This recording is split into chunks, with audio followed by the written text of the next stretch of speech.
My husband became a human gas chamber after eating a bunch of honeycombs. Now, it has become the biggest regret of his life. I went on vacation for 3 weeks with some friends and left my husband at home because he didn't want to go and had to watch our dog. I came home yesterday and found out that he bought some honeycombs from our friend's father. He has been sitting in the living room just eating the honeycomb, like the whole thing with all the beeswax and bits in it. I told him it wasn't healthy, but he said the wax is edible, and he's eaten 6 of them. So, about 3 weeks ago, I flew to South Korea for a vacation with friends there. My husband didn't want to go and said he'd be fine staying home and watching the house and dog. I trusted him because he's a 40-year-old adult man, and I assumed he'd be able to feed himself like a sane person despite possessing the cooking ability of a cactus. I was wrong. I should have dragged him and the dog to another country. What my husband decided to do during his 3 weeks without me was absurd. I would have been happier if he cheated on me instead. He ordered nothing but Taco Bell through DoorDash after he somehow broke my stove by cooking an entire 15-pound bag of red lentils all at once. Then he didn't bother to get a bowl for his lentils. He just ate them straight from the pot, stuffed the pot into the fridge, and broke one of the shelves inside it.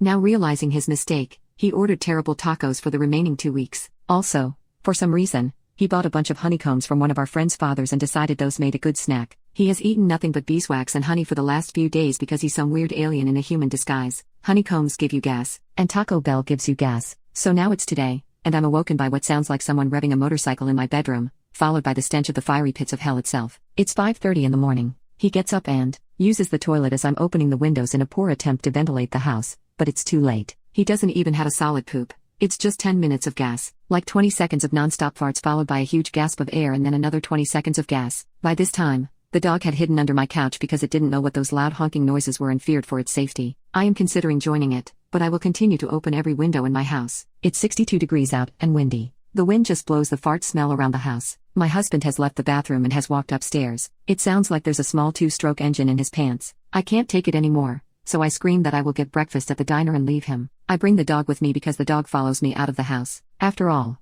it also doesn't want to be here right now. Update: it's 9 o'clock, and my husband texted me to tell me to rent a carpet cleaner from Dollar General because he trusted a fart and shat all over the living room floor. It's going to be one of those days. Update 1: it's 10:23, and I've returned home after a lovely day of walking my dog around the park, getting coffee, renting a carpet cleaner, and tuning my motorcycle to a house that smells like Febreze and Lysol. I took so long screwing around that my husband had time to harass our neighbors and borrow a spot-bought carpet cleaner that didn't clean our carpet. I gave him the instructions for the carpet cleaner I rented for a stupid amount of money from Dollar General, and I'm now locked in our bedroom. He's allowed in when the house is fixed, and he's no longer filled with more gas than the Hindenburg. Update 2: if I don't survive, it's 11:40. I can't hear the carpet cleaner anymore, but I can still hear the horns of Jericho as my husband continues to fart. He's smoking too, and the pot smoke and farts are leaching into the bedroom where I'm unsafely locked inside. Oh yay. Update 3: I survived the gas attack. I fell asleep and woke up to a bazillion comments on this post, a dog that also shat on the floor, and a husband that is now gas-free but had been on the toilet for so long his legs went to sleep so he fell off the bathroom and ripped the towel rack off the wall. He did try to put the towel rack back,